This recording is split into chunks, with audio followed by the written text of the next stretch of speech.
At some point in the digital age of boss babes, new money, and ambitious rookies, we stopped consulting our village's wisest.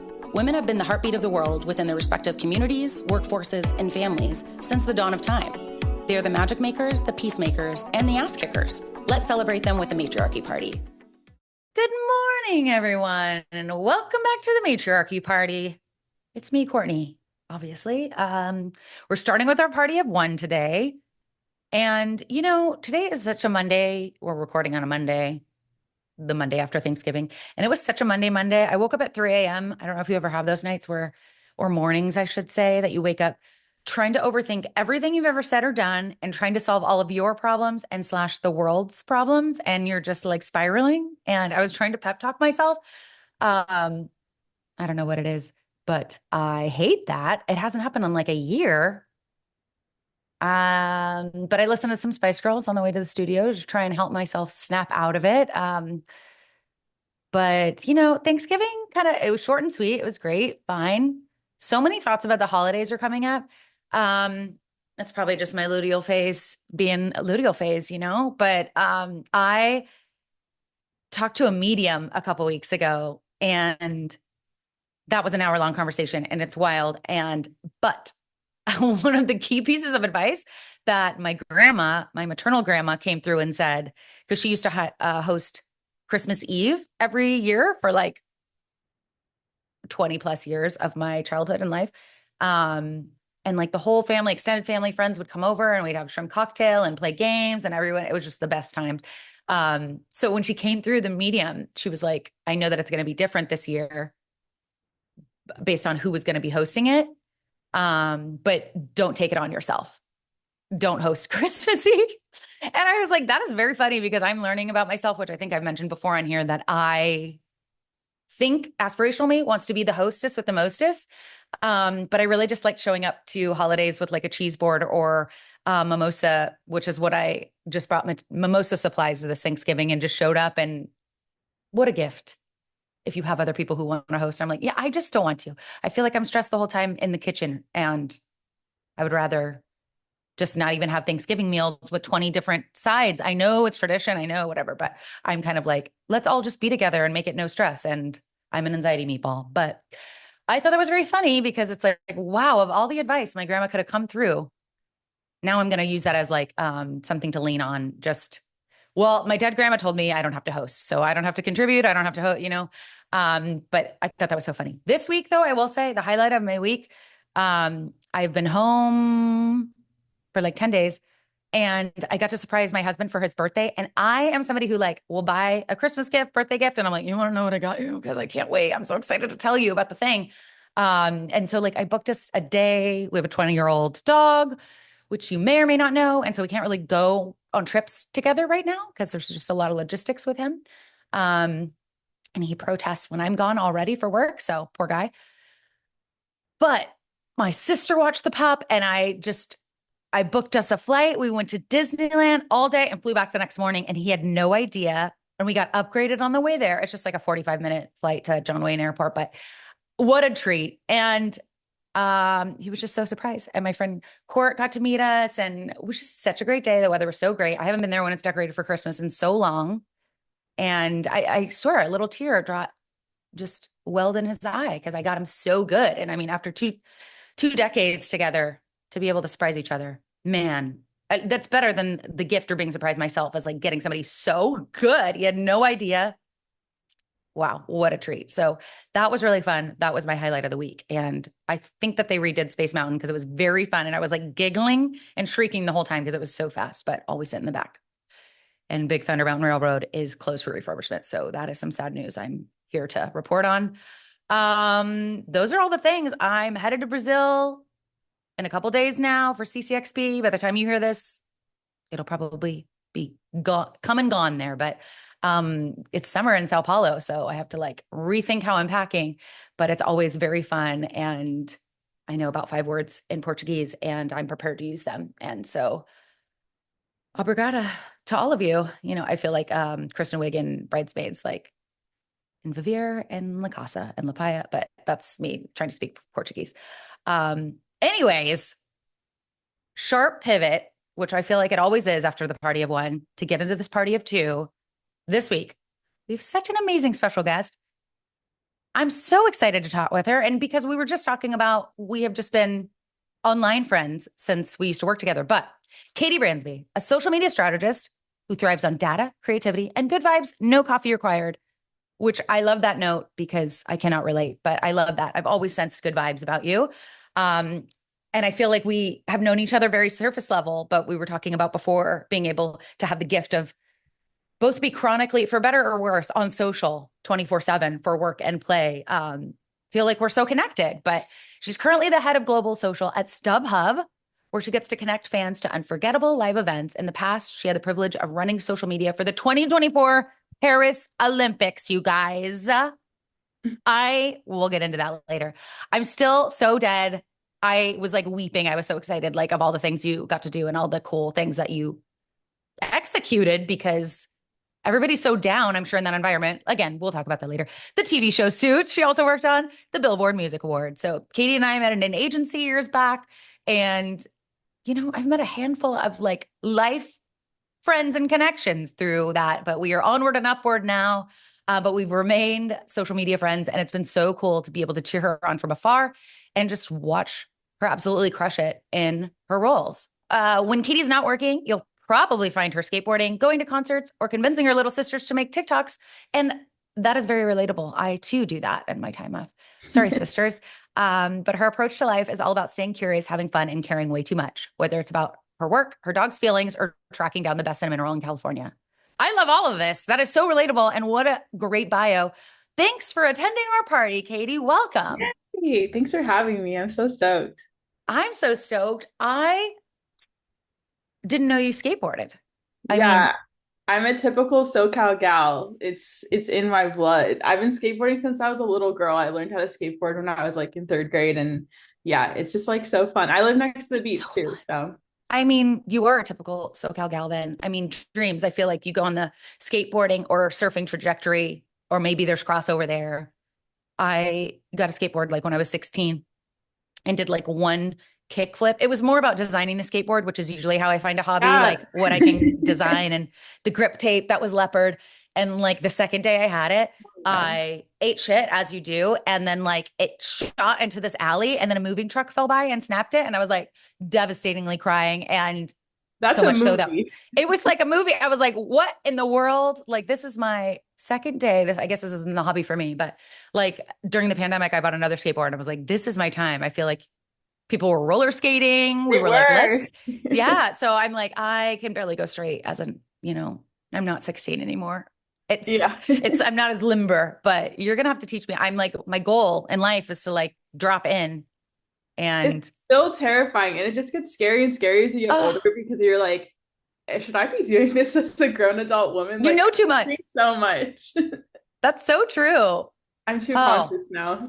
no, I see these little like TikToks of like the little girls like dropping in and stuff. And I'm like, Yes. why wasn't I doing it when I was just a little kid? Because now I'm like, hey, I'm just an anxiety meatball. The older I am, the more of a nervous Nelly I am. I'm like a Same. bigger human, so more to slam into the concrete. Oh man, but that is so cool. How often do you get to skateboard? At least like I try to do it at least once a week. But I also surf a little bit too. I'm not as good Both. at Oh, it, but the thing is the ocean is very cold here. yes. Terrible and miserable. So I'm like, yeah, I didn't put it in my bio because I'm like, I can't claim it because it's just like frustrates me. Well, I still think you can claim it. And sometimes you have to have hobbies. I mean, you're a very driven person, I can see. And so I know with me, I'm like trying things that I'm like, oh my gosh, I'm not perfect at it. So I can't claim it as my hobby. But Yeah. it's like, if you have fun and the ocean is so healing, Yeah. it's not all about being a pro at everything. Sometimes you Okay, have, you totally just read me because that's me too. Like I won't tell people what I'm up to because I'm like, I'm not good at it. I have to surprise you with when I'm an expert. You can't know like what behind the scenes. I just tried ceramics with one of my best friends who has a ceramic business and she has a wheel at her house and this cool grain house that her and her husband built. And finally I got to go and like make pottery. And That's so cool. with acrylics, I wouldn't recommend it. But B, it was just so fun to create something. My first thing was this terrible, like smushed bowl vase. I don't know what I was making at the time. It just like I let it come to me. And then I was like, let's just squish this and reuse the clay. The second one was slightly better. But again, I'm like walking in on things like, you better watch your back because I'm about to have a ceramics business. Let's monetize every new hobby that I've Yeah. done for 20 minutes. And she My fired shop it is anyway. currently online. We are taking orders. I haven't even made a bowl, but we're Exactly. I ready. thought of the name. I have an LLC and go to my And a Shopify. slogan. We're making TikToks. We're having a Black Friday special. And so just get into it. But it was so bad. She fired it anyways and glazed it. And like, she's like, I brought it. And I was like, I didn't want, it made me so mad. It makes me uncomfortable to look at because it's so bad. And my husband, what a sweetie angel, was like, this is so, I'm going to keep it by my bed. I'm going to put all my things in it. I was like, Aw. it's got a crack in the bottom.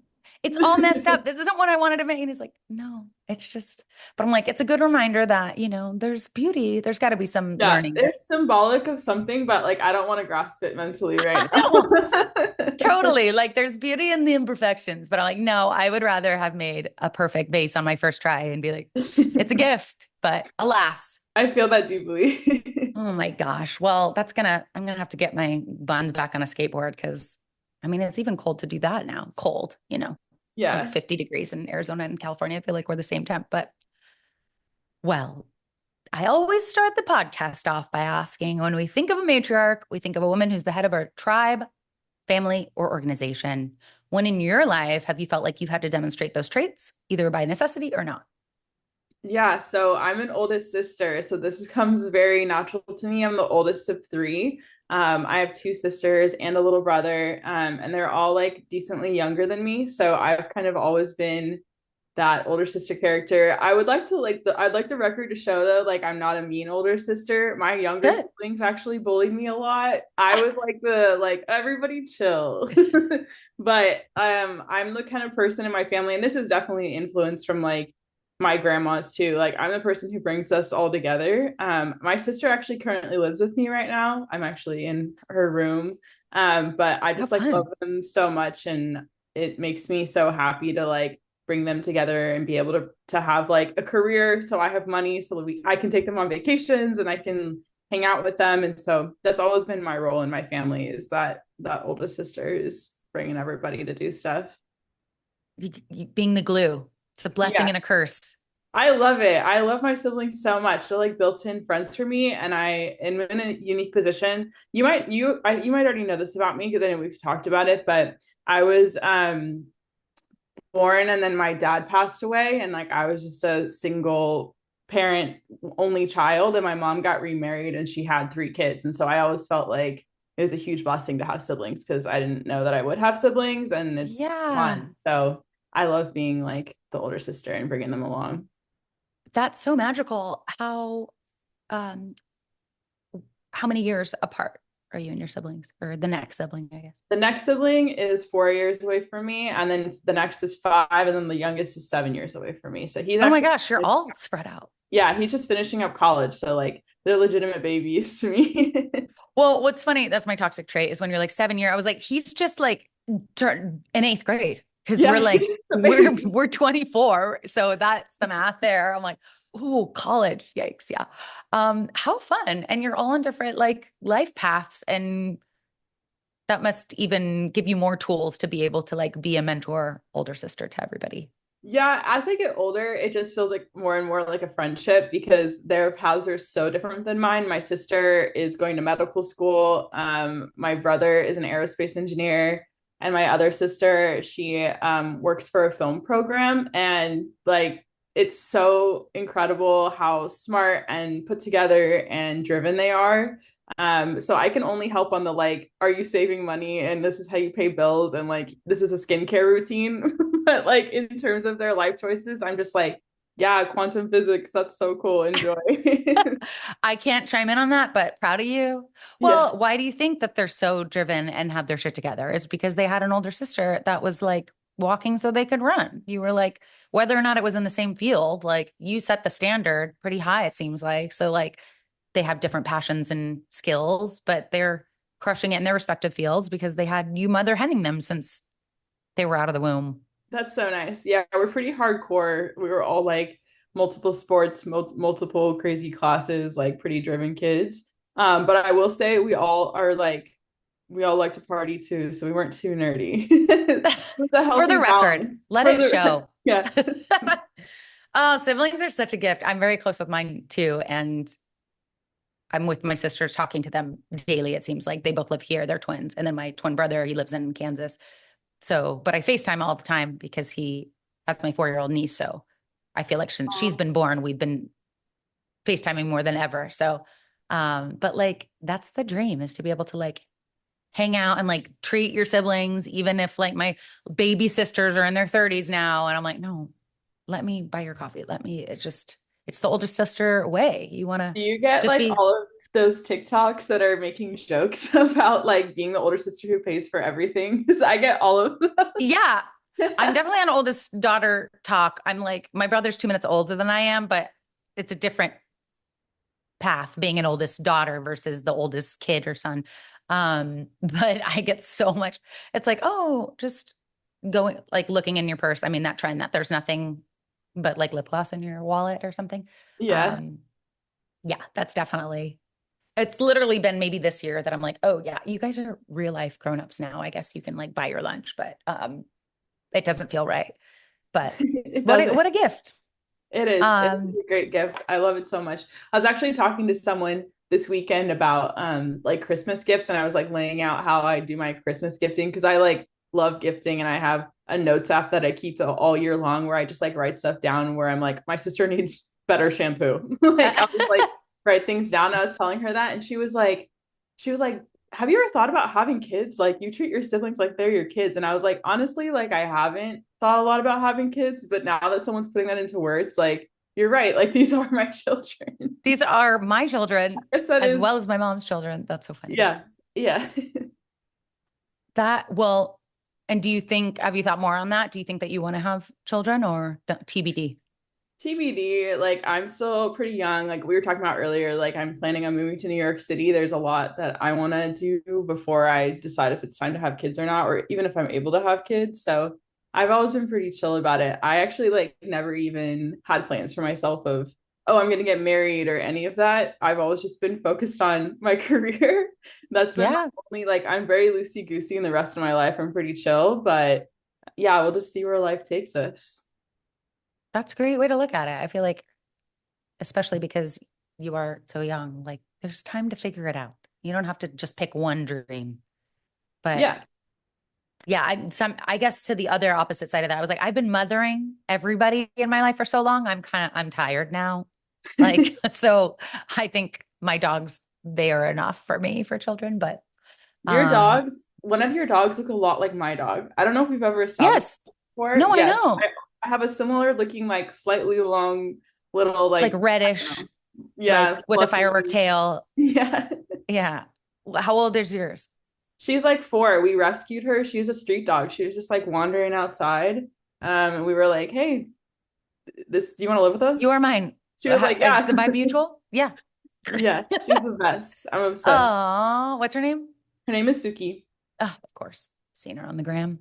Hmm. I love her. Yeah, I think she looks like a mix between my 20-year-old dog and my 12-year-old wiener dog. But my 20-year-old dog's now turning like white, like Gandalf the gray. He's Kingsley the white now. But yeah, especially when he was a little pup, he was just red and so rascally like Suki. But well, I love that we're just talking about 100 things at once. This is perfect. What does your ideal morning routine or day off look like? You work from home, right? I work from home on Mondays and Fridays. I go into an office Tuesday, Wednesday, Thursday. My ideal from home or like morning day off is probably just chilling with my husband Joey and going out and getting a cinnamon roll, which is really important to my personality as it was in my Every day, bio. like, do you just have a If it's a cinnamon day roll? off, if it's a Oh, okay. day off, I'm gonna go get a cinnamon roll. It's important. Excellent. Yeah, I've been trying to find the best one. That's one of my deepest personality traits. I like to get very specific about foods and like find the best one. I do Yeah. that with spicy chicken sandwiches for like 4 years, and now I'm Yeah. doing cinnamon rolls. So you're gonna Um, change your Instagram handle? I might have to. We'll see. Yeah, because um, are you still spicy chicken, I'm still spicy baby? chicken baby on Instagram, yes, and it's still important to me. But I feel like I've done a lot of research in that field, and I'm ready to step away from it. I'm ready to pivot my true passion. Yeah, my brand. Yeah. That's so So funny. perfect day is definitely going to get a cinnamon roll and then going for like a really long walk or skateboarding at the beach. I spend a lot of time at the beach. I'm also a Pisces, so I feel like the ocean just like calls to me. So I'm just like at the beach a lot when I'm ready to clear my head. I'll talk with him for like 2 hours. I'm a talker. I work through all my emotions out loud. So I just need to like skateboard or walk and just like talk about everything that's happened for a week. And then we'll probably come home and like sit on the couch and watch 90 Day Fiance for like 5 hours. And that's a perfect day for That's me. beautiful. I love that. Um, does your husband skateboard as well? He actually doesn't. He's like total opposite of me. He doesn't go in the ocean. He doesn't skateboard. He'll like walk alongside me or run or like ride a bike or something, but he's like the complete opposite of me. Yeah, I was wondering with like the talk therapy of it all, like if he was like running alongside as you were skating, or if it was like, we'll wait until after I'm done to get the Sometimes I'll full of like it. skate ahead, skateboard back, talk, skate back, back and forth. I'm just happy he's there with me. So I'm like, Yeah. he doesn't have to risk his life like I am. That's fine. That's so lovely. I am also a water sign, Pisces, and I being in the desert, it's a struggle. I'm always like trying to find water because there is something about the ocean. I mean, like it's not a secret. Everybody finds like waves relaxing, but there's nothing that can like recalibrate me. Like even just looking at the ocean, like you don't even have to get in. Getting in is a whole other level, but sometimes it's too cold, like you said. But I do miss that. Yeah, it's really Well, special. yeah. What beach is closest to you? I live in like Redondo Beach, so usually I'm walking in like Torrance, Redondo, Manhattan, the South Bay of Nice. California, which most people don't really know about. There's like no tourists or anything, which is really nice, and it still has that like original SoCal beach charm, which feels It's nostalgic. hard to find. Yeah. That's how I felt about North County and Encinitas, and now it's like less and less like that. So it's like maybe up towards Oceanside I was finding, but I hadn't considered that like Redondo Torrance.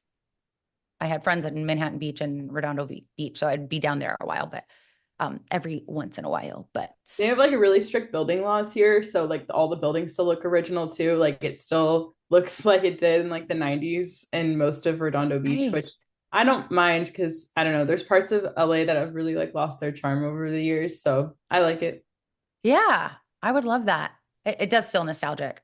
It's funny looking at things that look like the 90s, whether it's like magazines or like books or like I watched the Martha Stewart documentary the other day and I was like, man, Martha Stewart is so like integral. It just felt a part of my childhood. Like when her show was on or the books and like the 90s, I feel like even on TikTok, there's this whole like the Nancy Myers trend that feels it's just like so soothing to be like feeling like 90s like that. So anything that you're just feeling like your younger self or just like life was simpler. I don't know, before Yeah. everything was modernized and digitized, but um I love that. I'll have to spend more time there next time I go out there, but what does success look like to you now? How has it evolved from maybe your teens and 20s to now? Yeah, I that's it's a good question. And I do feel like I'm at kind of a pivotal time in my life where I'm starting to reevaluate that. I set a lot of goals for myself in terms of graduating college early and then getting titles by certain times. And I'm kind of at the point now where I've achieved what I was going for. And so I've been really reevaluating like what does it mean next? And I think that I have like an insane privilege now that I've achieved what I was after to be able to be like, okay, what makes me happy? And like how can I do this in a healthy way? Because I definitely spent my 20s like absolutely grinding on a level that is I would never want anyone else to Not do. sustainable now. Yeah, exactly. And so now I have the privilege to sit back and say, okay, like how do I make my life more balanced? And so I think that what success for me is going to be in the next like 5 years is maintaining what I'm doing right now, but also just like focusing on my personal life, which again is a huge privilege. I care a lot about work. And I luckily work in a creative field. And so as long as I can continue to have that creative output and feel like I'm evolving and learning, I'm happy. But I don't have like a specific goal anymore. Like it really was like, okay, graduate college early, work at a Fortune 500 company, like become a director before like by the time I'm 30, which I did before I was 30. And then I was like, okay, become the head of a social department, which I'm doing now. And I'm just like, all right, now it's I'm time to gonna have sit a back good and relax. time. Yeah, now That's it's time to amazing. go. So hopefully like I can ride this out for a while. I think it would be cool at some point to like kind of do what you're doing, like kind of have my own thing at some point. But I also want to like take it with a like with caution. I don't want to like overwork myself again, which I'm terrified of. I grew up with a stepdad who worked for himself and he was working all the time. And so that's something I'm definitely cautious about. So we'll see where it takes me. That's a beautiful place to be in because yeah, the entrepreneur life, although customizable, it's especially when you have that drive in you, you leave your 9 to 5 to work 24/7, as I always say. But I think that being in a spot that you're just like, oh, you can be present and enjoy like this life that you've built and your career that you've worked so hard on, and just being like, oh, it doesn't, it's not making me take steps back or like degrading my growth in any way. It's just like, let's just like love what is and be present and just enjoy instead of like the grind that I know is probably still in you a little spark, but you're like, wait, would it kill anyone if I just like enjoyed this and wasn't just looking towards the next thing or the next Yeah, promotion or whatever? it's definitely because you're talking to me like 4 months after I escaped the entertainment industry. And so I'm like, let's go to the ocean. Like, let's Yeah. relax because the entertainment industry is insane. Like working on the studio side, it's just insane. Like they underpay and they overwork on a crazy level that I didn't know they did. I didn't ever have aspirations of working in entertainment. I just had aspirations of working in social media. And so I've jumped from industry to industry. And I mean, we both worked at an agency and it was hard.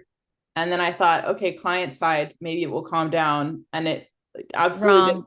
And just like yeah, exactly. Like you get it. Like, and the anxiety and the emotional control that it has over your Mm. life is really unhealthy. So I'm in the healing phase right now. Good. Maybe I'll have more goals in like a year. No, I mean, there is no pressure on that. Like you're in it, you're living it, and I don't feel like you always need to have like, I mean, you should have goals. I'm a big manifester vision board girly, but I feel like sometimes I'm like, oh, I need to like, I guess have a 5 year plan. And right now I'm just like enjoying and trying to like enjoy home and create a life that I'm not running away from when I'm on, I think 66 planes was my last tally that I did for the year. It's like That's insane. enjoying, which I love it. And I think I get asked a lot like, well, do you ever get tired of it? Do you want it? And I was like, no, I love it. But it's like because I'm enforcing this balance in my life that I'm like, I want to protect myself in like my routine of getting on the plane, getting off the plane at home. So I'm not just like a shell of a human because to your point, everybody on the studio side is a little dead inside. Everybody I work with is like working way too much for whatever their salary is. Everybody's just like glazed over. And it's a lot of reacting quickly to things that is our PR and not ER. But Exactly. it's meant to be everything. There's a sense of urgency. And we got to, especially on the digital side of entertainment, where it's like an immediate response and like getting on trends before it's too late and just reacting to world events and new, like it's a lot for to consume and to digest and then strategize on when you're like dying inside. So, um, you got to have balance. You got to protect yourself. I mean, I think this is a great pivot to talk about the Olympics because it was such an exciting. Everybody loves the Olympics, first of all, but the Hell yeah. content that you and your team cranked out, wow. It would like I imagine working with talent who are like on the precipice of being talent. A lot of them start as just being like an expert in their field of like whatever their sport is. But like, did you interact with a lot of the athletes? Was it more like the great and powerful Oz behind like having people on the ground? Because you were capturing in person too. You were everywhere? I did not go to Paris. So the way that the Olympics works since COVID is that all of the production happens in the US because it's just a safer bet for them to set Mm. it that way now. So it happens out of the NBC Sports office in Stamford, Connecticut, which beautiful, gorgeous place to spend 2 months Yeah. nonstop at. Totally sarcastic. I've like never been to Connecticut before, and I was like, what is this? But I also like barely left my hotel. And the office. So the Classic. office is there, and that's where the producers of the Olympics are, which is so cool. And then we had people on our team that we sent to Paris to capture on the ground, but really all of the actual content creation happens in the US. So we had this command center where they were sending back all their content, basically like a massive Dropbox that was organized. And I would just have me and someone on my team combing through it all the time to find moments. But then we're also like simultaneously watching the Olympics as they're happening in Paris and cutting out clips and like identifying moments that we thought were going to be huge. And then I would spend most of my morning sitting in with the Olympics producers and saying, okay, what's the story going to be today? And they'd say, oh, we have this like really cool kid who's coming to do gymnastics named Steven Nedorozic. Like we have this You feeling got it's to get this a pommel big horse story. guy. Yeah. And I'd be like, all right, we need to make memes. I'd run downstairs to my team and be like, all right, guys, here's the plan today. We're making memes about Steven Nedorozic. So it was a lot of fun, but it was all in Connecticut. They fed us there, and yeah, so I did not see the streets of Paris, but it was a once in a lifetime experience. I had a blast. I There's so much there. Wow. I can't believe. I mean, yeah, you were just behind a screen, like consuming all hours of the day and like the time Yes. zone. I mean, um, I don't feel like, and maybe because I wasn't as in tune, but I feel like this Olympics was, it felt different. It was so memeable. There were so many social clips. Like you guys reacted so quickly. It just, and I mean, obviously, as people who work in social, you're like, you have to create those FOMO moments and like maybe whatever the CTA is, whether it's buying tickets for a movie or like tuning into the Olympics, like what is the story that you're saying to like get people pulled in? And I feel like the attachment within Steven, within like, we're a big Alona fam. We're all been rooting for Alona. Um, and I'm like, who are the couple who are runners? And that I feel like all I saw Oh, was that moment. Tara. Yeah. Yeah, when Tara won and then running and the stands and the lift and the kit, and Yeah. you're like, oh my God, I feel attached. I cried when I saw that come through, and I immediately said, "We're making this into a video. Like, I need Yes, to make an edit. This is the most beautiful thing I've ever it's seen." so beautiful. I went on such a deep dive to both of their profiles and I was like, I need to know everything about them. I feel like It's you surprise. eh, great strategy mind because obviously you know what works and just like as a empathetic human, like what people are always looking for connection, especially like since COVID, I'm always like, that's people need art and they need community and connection. And Yeah. like, I think we're all just like trying to, I don't know, that's the best that social could be is like to Yeah. make you feel connected in that way and like Yeah. have empathy for people you've never met and cheer on and cry when people are like winning, when it feels like the world is literally the Hunger Games and you're like, but this pommel horse guy, he's the joy that's sparking in my day. Like, it's so cool. Yeah. You should be so proud. I was just Thank like, you. it's like the campaign that's of all campaigns, and the whole Yeah. world was watching, Yeah. and The that's Olympics pretty is epic. just like the pinnacle of working in social because everyone's talking about it. And like Hmm. I feel like a lot of what we do is yelling at people to like be interested in something that we're selling. It's like, please watch this movie, please watch this show that no one's ever heard of. But Olympics is a huge privilege because it's the opposite. Everyone's already talking about it. So it's just about like really being in tune with the audience and knowing like Hmm. they're going to love this and I need to make this a bigger moment because I saw someone tweeting about it and they're right, like that's hilarious, I'm going to blow this up even bigger. So it's like a social media manager's dream. Because you um have their attention. You're like, what are we yeah, going to do with this privilege of exactly. having the audience who's primed for it?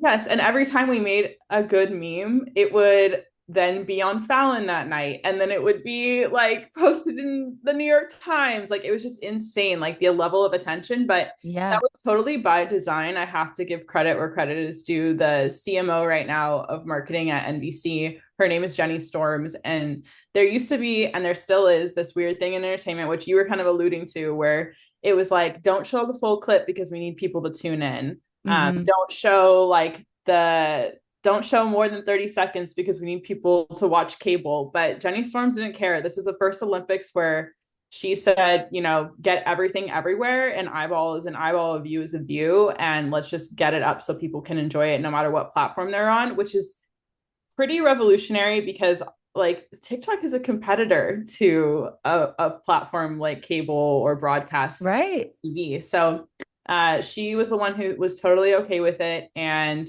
that's why we were just, you saw more than you ever did. And they also allowed athletes to post from the village and post a lot more content than they ever been allowed to from the village. And so that's my favorite thing, is like seeing them like hang out in the village, and like always Yeah. crossover moments of like the chocolate muffin guy like hanging out with like someone that you didn't know he like could come in contact with. So You're it like, oh, was you're all friends? over. Like, of course, like what weird connection? Or like, this Yeah, seems so random. And I mean, BTS, it's what the people want, you know? it is. That's Yes. so And cool. everyone gets to be like their own form of content creator, which is really cool. But yeah, it was definitely her. She's the one who spearheaded that.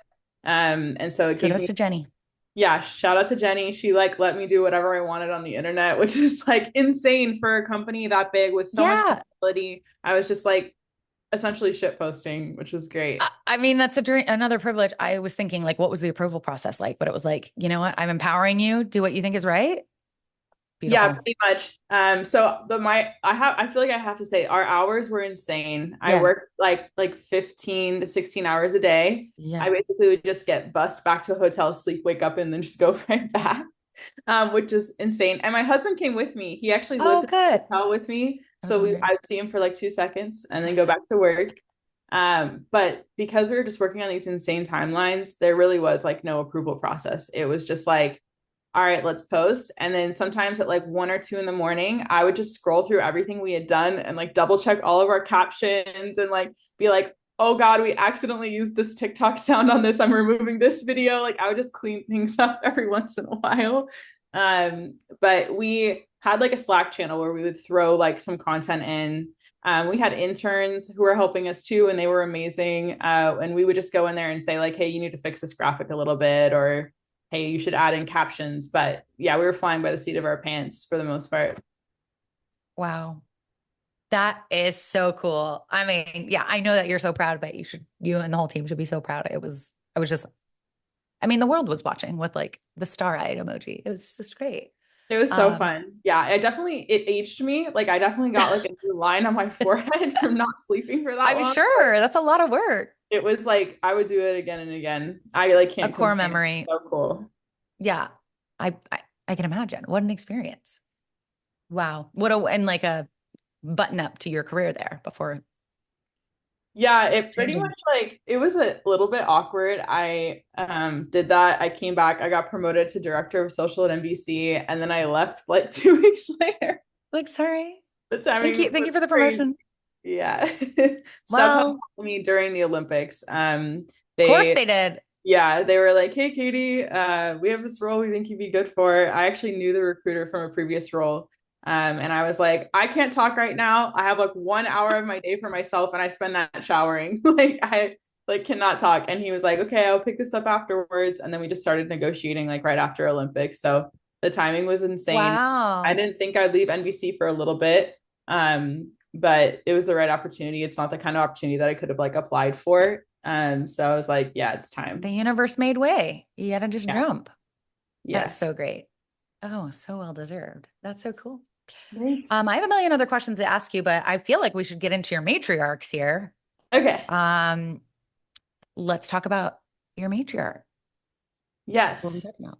Yes. So obviously I mentioned that I was raised by a single mom for a little bit. But I do, and she's amazing, but I do think that like the true matriarchs of my life and something really unique about me is that I have three grandmas because my dad did pass away and I got adopted by a new dad.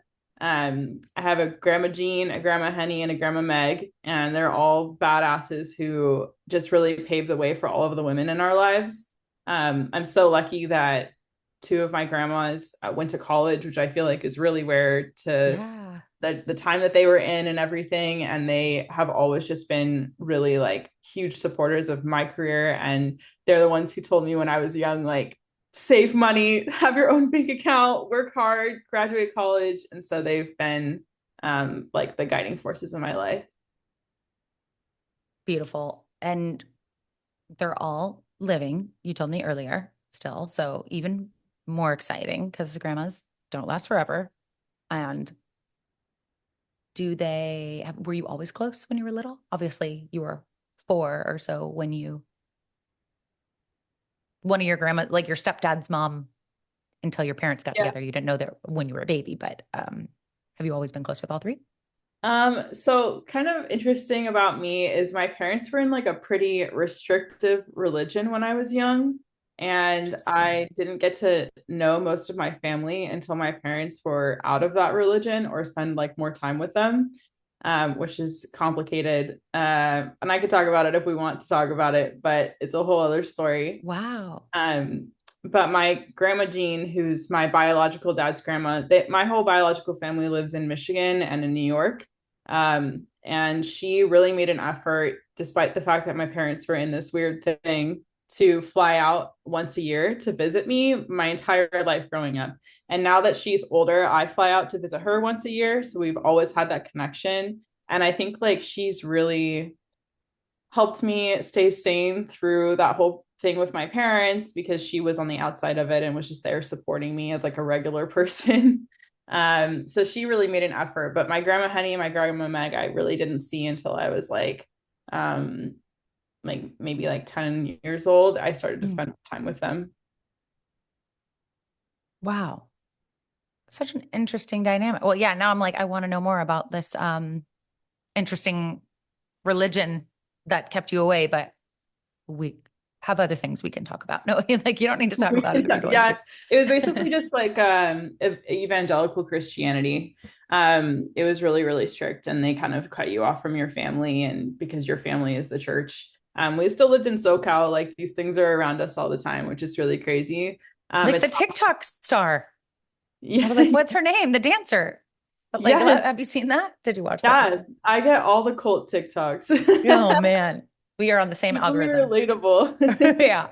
Yeah, Wow, yeah. that is intense. I'm lucky that I got out of it when I did because it was very restrictive on women. Like you couldn't paint your nails, you couldn't have your ears pierced, which were things that I cared about when I was, 7 and 8 years old. So Sure. those really stuck with me. I wasn't really thinking about the religion. I was just like, Sure. oh, I want to Listen, wear a cool outfit. I need to accessorize in the way that feels right for myself. And Yeah, self-expression's important when you're that that's age. right. It's important always. So Yeah. yeah, I think that's part of why I ended up in social media actually is like once I got out of that, I was like obsessed with trends, like obsessed with like catching up because I felt like I was behind. Like I wasn't watching TV or anything. So I was just like, I need to be a part of Consume pop everything. culture like right now. Yeah. I'm like, who is Gwen Stefani and what music is she making? I need to know the people, number one trends everywhere. What, I mean, at the ripe old age of 7 or 8. Yeah. That's so funny. What, that is, I mean, it is such like an impressionable age. I just remember there are things that like stuck out to me when I was like 8 or 10 that I'm like, I'm still trying to make that little girl delighted with every move that I'm making, like dyeing your hair pink or just whatever. I don't know. Like it's Which I just, did. I did dye my hair pink when I was like 19 because I was like, I need to do this. see, yeah, this is important for the plot. Yep. There were times when I wanted to that I couldn't. I'm doing it for her. That's so cute. What do you admire most about your grandmas? Just how independent they are. Each of them have really paved a way in their lives that's separate of any man or religion or anything. They're all just like strong, independent women, and it's so powerful to me. Each of them have like faced incredible hardships and have come out on the other side of it, and they stay so positive. Especially just the way that they like navigate the world and continue to like give back and be a part of their communities despite like everything that they've been through, which is so inspirational to me. And also when you were talking earlier about like what do you define as success, as I like get older, I really recognize like how my grandmas, they were all very driven, and then when they got to a certain age they really just focused on their communities and being a part of their families and giving back to their communities. Each of them like have done a lot of volunteer work and have worked for like different organizations that like help women and children, and I just like really admire that and I want to do that in my life too. That's so admirable, especially because I mean, like the time was for grandmas, it was just a whole different world then. And as in terms of like what women were allowed to do or encouraged to do. And like the fact that two of them went to college and they were all kind of like making strides and progress with like many limitations, I'm sure, or many Yeah, roadblocks. yeah, Really cool. it is really cool. My grandma Jean, she went to college to be a teacher because that was like one of three options back then. uh Yeah. but when she became a teacher, she decided that she wanted to work in special needs in special ed, and she worked in that her entire life. And that was a huge blessing that she worked in special needs, because my mom actually ended up having a daughter, my sister, who has Down syndrome, and my grandma just like always knew like everything's going to be fine, and like this is how you should raise her, you shouldn't limit her at all, and like she just like had that built in ready to go. And it's awesome that she did that, and my mom ended up doing that too.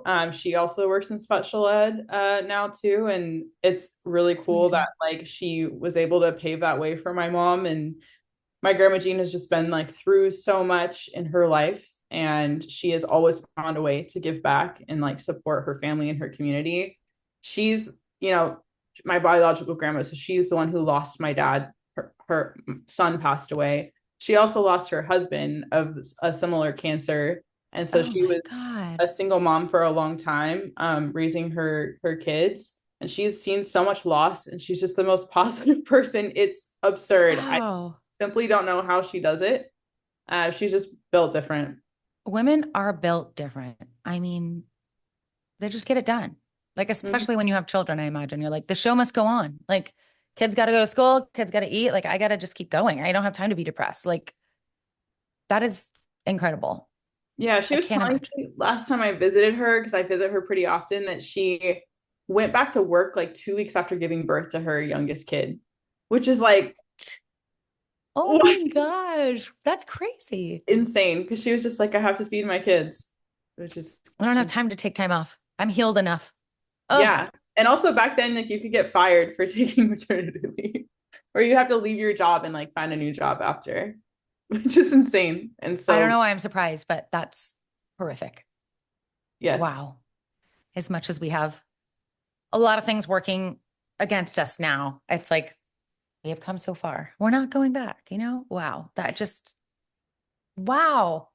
Well, Yeah. do any of them have like a slogan or mantra that they have lived by? I was thinking about that. Um, and I can't think of exact words to put to any of them. Um, they, my grandma Jean, like, and my grandma Henny, both were the ones since I was very little who just kept being like, have your own money and you are finishing college. Like, there's just Yeah. absolutely no option. And I've had aunts who like it took them a long time to finish college. Like it took them like 7, 8 years. They kept having to go back, but my grandmas were like, you're gonna finish this because you need full independence. And like that was just really ingrained in me that like this isn't about uh relationships are great, but it's not just about like getting married. It's really about like supporting yourself and making your way in the world. And it felt like this is what women do in my family, and like this is what I have to do too. And I will always be grateful to them for that.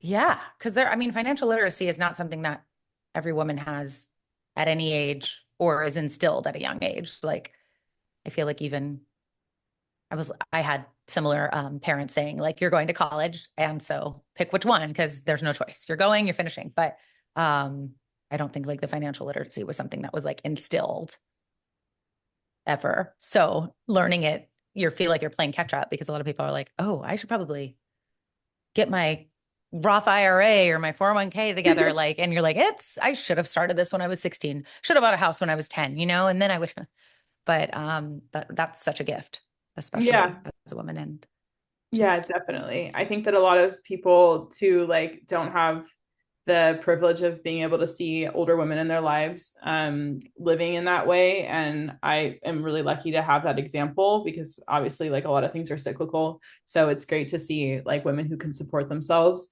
But they also experience such like traumatic hardships in their lives. And I think that they know like, you know, you can't always rely on a man. So it's important to be able to support yourself, and also just to have that freedom to make decisions for your family. And I mean, they're old enough that they saw the evolution of like the women having the right to apply for a credit card or buy right. houses and everything, which is insane. Yeah, I'm really glad that I like live in a family now that's like pretty devoid of gender roles, which like obviously in the world we live in is like not a reality, but like it's nice to be in a bubble of like you're just a person who has passion, who's working hard towards something that has like their own worth and value and can take care of themselves. And like relationships are awesome and just a bonus, but like you're fully self-reliant, no matter like what your gender is, which is really amazing. That's And amazing. also like, despite the fact that my parents were in a weird religion when I was younger, like Right. that really turned around for me. So it's pretty cool. People can grow, you know? Yeah. Wow. Wow. Is there a song or beauty tip or piece of jewelry or anything that like instantly makes you think of one or all of them? Um, my grandma Henny, like when she was on her honeymoon, her and her husband traveled all over the world. That was like their honeymoon. They saved a ton of money and they went to a bunch of different countries, and she collected art and jewelry. That was her goal. She said, wherever I'm going, I'm gonna like find real artisans in that area and I'm gonna collect, like get something and bring it along. And she's passed on a lot of that to me now, mostly because I begged for a really long time and was like, please give me this art. It's so cool. And she was like, I don't trust you. And I'm like, I'm the oldest, like cousin, daughter, everything on every side of the family. Like, you have to trust me. I'm the only one. Please. And she's given me a lot of that, and it's incredible. That's definitely what makes me think of her. I have some really beautiful art in my home, from her, which at the time I don't think it was very expensive, but it's like it's fancy. Like I look like I really have my shit together. Like I have really nice art in my house. Thanks, Nana.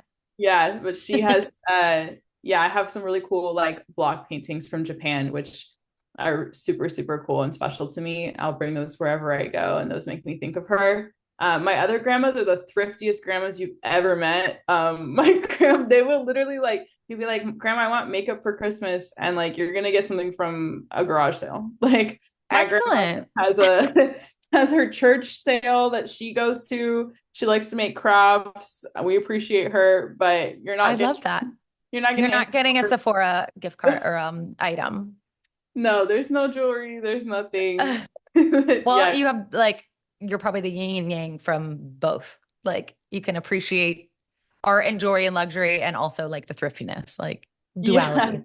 I got some thrifty ass grandmas. I have a grandma who lives in Michigan, so Midwest is thrifty place. Yep. I'm out there eating foods that you've never heard of. It's crazy. Everything's a salad in the Midwest. Anything can be a salad. Yeah. Yeah. Yeah, yeah. So definitely the art. The art is what makes me think of my grandma. Oh, The send me pictures after this. I want to see. Yeah, I will. The music question's interesting. When I saw that listed, I was a little unsure because my grandma's like genuinely don't talk about music very much. Hmm. And now I'm like, yeah, what do my grandmas listen to? It's a good question. I'm gonna find out after this. Yeah. Okay. You have some homework to ask them. Yeah. Well, final question. If you could say anything to your matriarchs, what would it be? And you want to call one of them and tell them. Um, just like thank you and that I love you. I'm in my sentimental era right now, but all my grandmas are pretty well, two of my grandmas are very old. My grandma Henny is 93. My grandma Jean, Oh, she's closing in on like 87 or 88.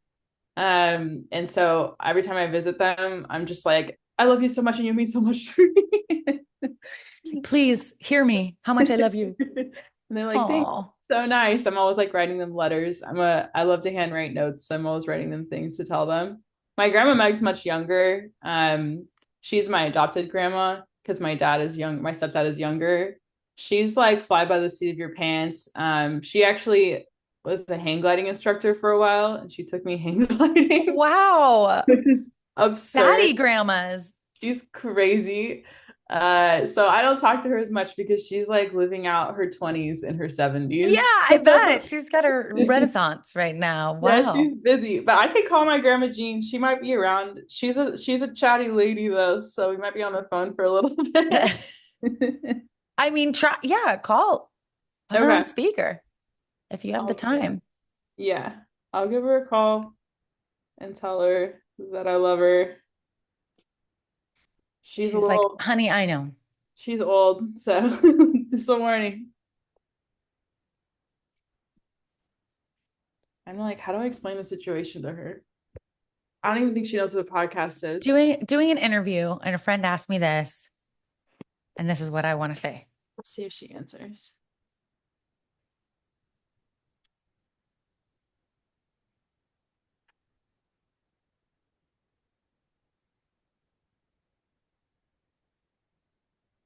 Hello. Hi, Grandma. It's Caity.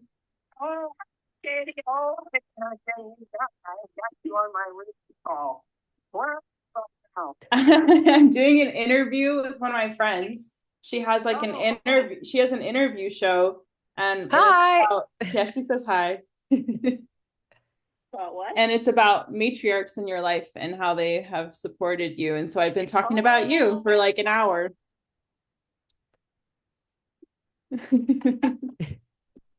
Yes, yeah. I've I been don't, saying I nice don't. things about you. So I needed to hear that because it's a cold wintry day here in Kalamazoo, Michigan. So is in hospice care now, and he has been for a couple of weeks. So we just got him all comfortable by his TV and his nice bed that goes up and down, and he's got me to wait on him.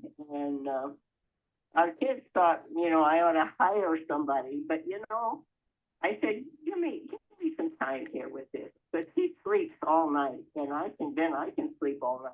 As long as I can do that, I can just walk back and forth from the living room to the kitchen in our house. You know how that is. Yeah. And get in a little bit like a milkshake or something here and there. And so it's not difficult. It's sad, but it's not difficult. Aw. So that's what I've been doing. Well, thank you. You've been talking about all Yeah, I love you so much. I'm sorry that that's going on right now, but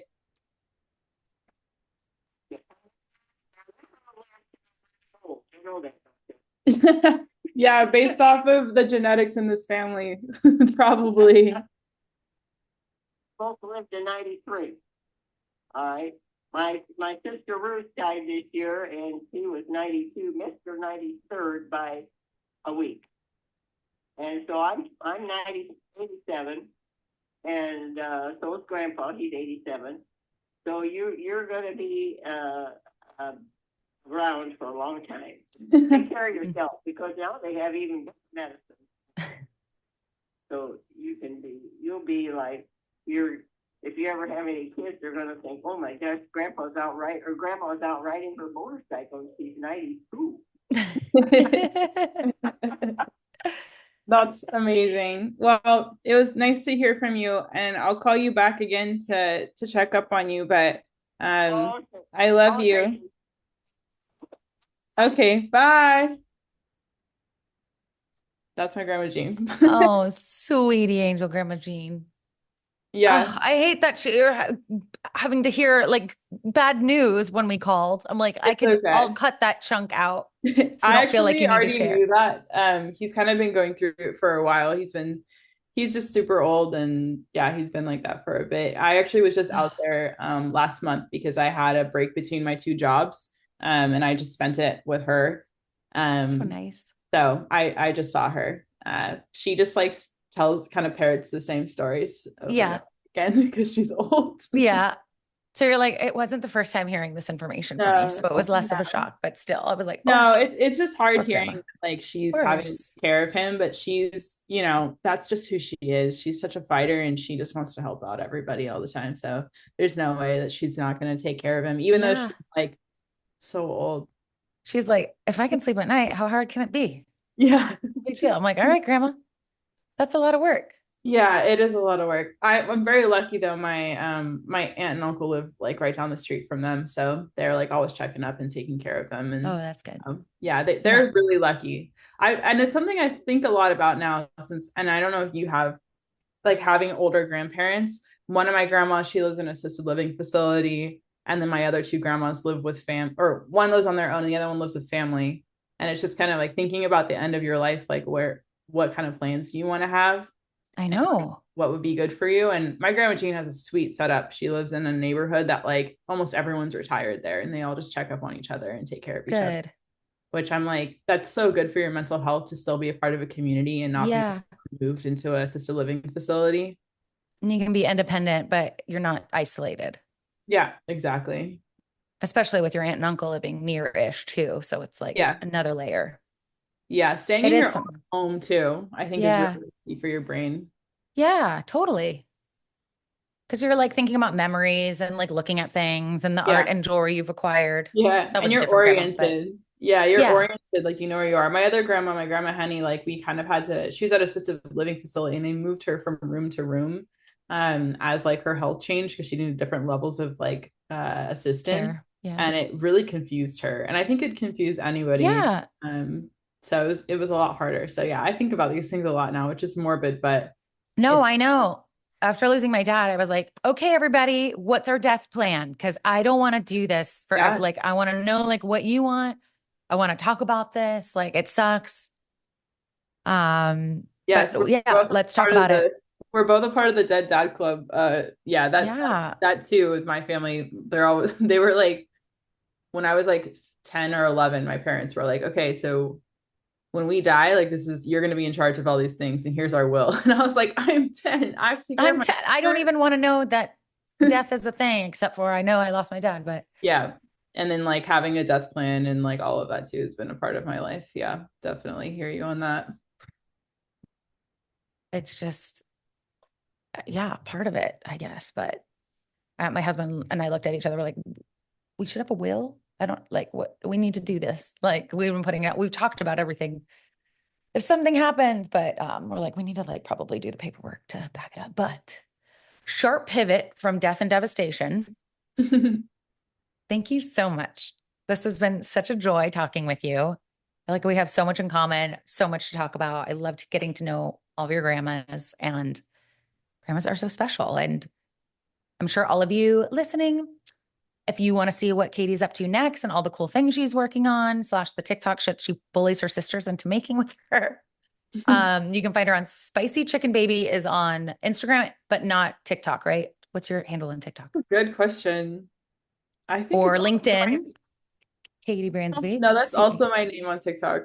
Oh, okay, perfect. Spicy Chicken Baby, TikTok or Instagram, and then Caity Bransby on LinkedIn, I guess, if you're in a more professional realm there. But thank you so much for your time. I know how busy you are, and I'm excited for like this like more chill, peaceful, balanced career era that you're walking into. And it's been so exciting to cheer you on from afar as we've both gone in separate paths since working together. Thank you. Yeah, I feel the same way about you. It's been like a joy to be able to watch your journey, and I know that we both like came from the same like dredges of agency life, and so to see you like flourish in the opposite direction has been incredible, and you're a huge inspiration to me. So it's like such a privilege to get to talk to you. So thank you for having me. It means a lot. Thank you. Likewise. That's so sweet. Yeah, feeling it so mutual. Um, okay, everyone. Thank you for coming to the party. And remember, if you have the gift of the ability to to call your mom, grandma, mentor, do it. Ask them about their lives. Get them on the phone today, and then go and get out there and make it a great week. See you next time. Bye.